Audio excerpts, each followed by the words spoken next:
Hey everybody, welcome back to Trickster Nation. My name is John, the Rideshare Trickster. And before we get into today's video, it's going to be a little shorter than the last one, which I said was going to be short, but wasn't because I'm Italian. We don't have short stories. And I can't edit things because I still don't have the damn editing stuff yet. So what you see is what you get. With that being said, just wanted to touch on something to, again, trick of the trade, to help you keep your ratings up.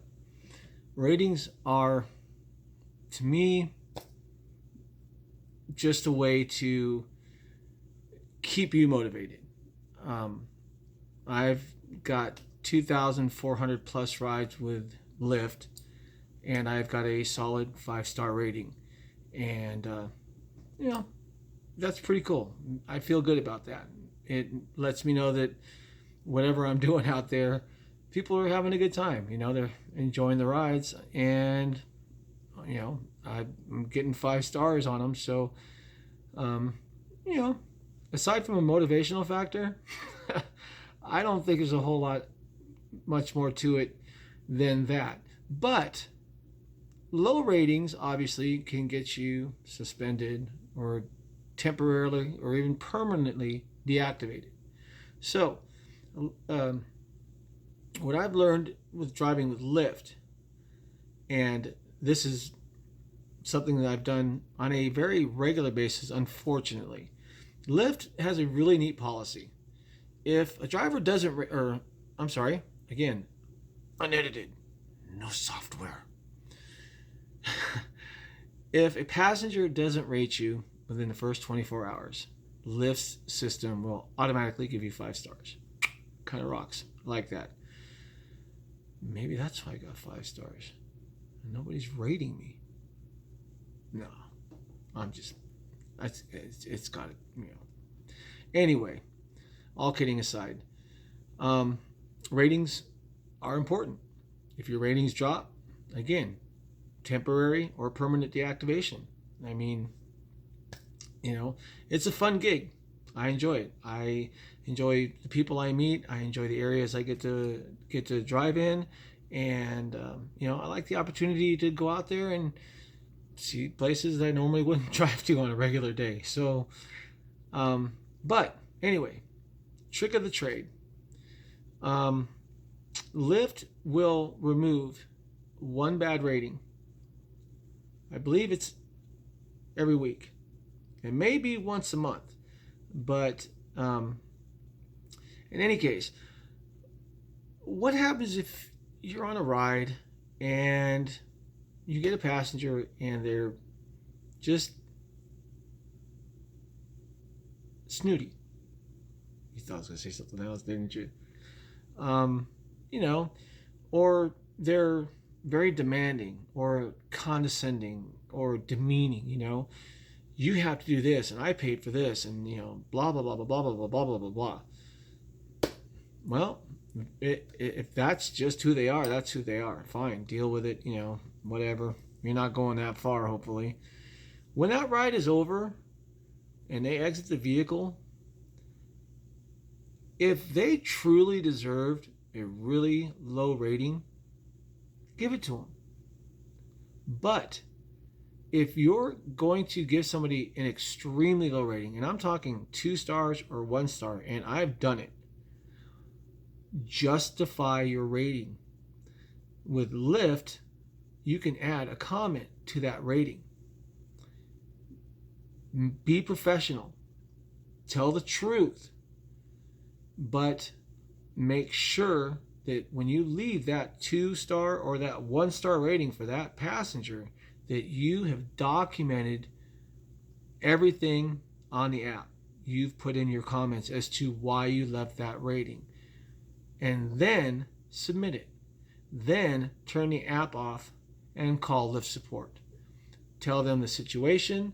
Tell them why you were uncomfortable, why you left that rating, so on and so forth. And let them know that you don't want that rating from that passenger to affect your current rating. Because let's say you are at 5 stars or 4.98 or 4.99 or whatever. That passenger is probably going to leave you a bad rating regardless. They're having a crap day, and who's the first person they're going to take it out on? The first person they see is you. So, bulldog.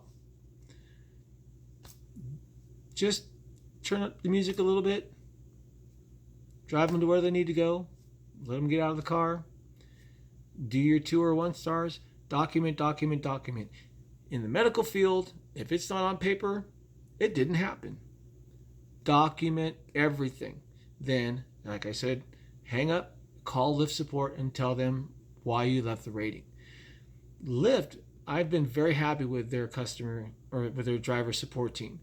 And when I leave a really negative rating on a passenger and I don't want it to affect my rating, I let them know. And Lyft will actually remove that ride. Doesn't affect my ride count, doesn't affect my numbers. If it does, I don't care. You know, I worked really hard. I do kind of pride myself just a little bit on having a 5-star rating with, 2,500 rides. I know that's not much. I know there's people out there that have 25,000 rides. I've only been in this gig for a little bit, but it's nice to see that. Like I said, it does give you that that feeling that you're being appreciated and that you're doing a good job.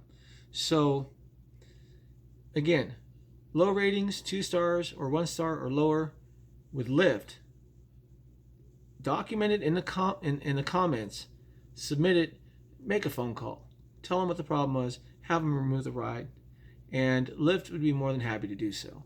I had a similar situation with Uber where I wasn't going to allow a younger passenger to hook her phone up to my Bluetooth because obviously I'm running everything through my car stereo, my maps, and my phone and everything else. The ride was a whole whopping 2 miles. And she bombed me with a 3-star rating. It was my 3rd ride with Uber. I've only been doing Uber for just about a month now. So I called up Uber. Said, you know what? This person was rude, condescending, demeaning, wanted this. And you know what Uber did? Nothing. I was shocked. I was very used to being able to call Lyft support and have them take care of any issues I had with any passengers. Uber, they don't care. Whatever that passenger rated you at, that sticks on there. It doesn't disappear. It doesn't go away. It's on there for as long as you're driving on that platform. And as big as Uber is compared to Lyft, I was actually kind of surprised that they wouldn't correct that issue. So what's good for the goose isn't always good for the gander. But if you're driving on the Lyft platform, that's my tipster trick, or trick of the trade, whatever you want to call it. Again, no editing software, so sorry. But anyway, if you're on the Lyft platform and again you have an issue, call, document, everything will be fine. Uber, well, I guess you're just kind of stuck with it, I guess. Anyway, until next time, hit that subscribe button, hit the bell icon, keep it real, be professional. No editing. Trickster Nation.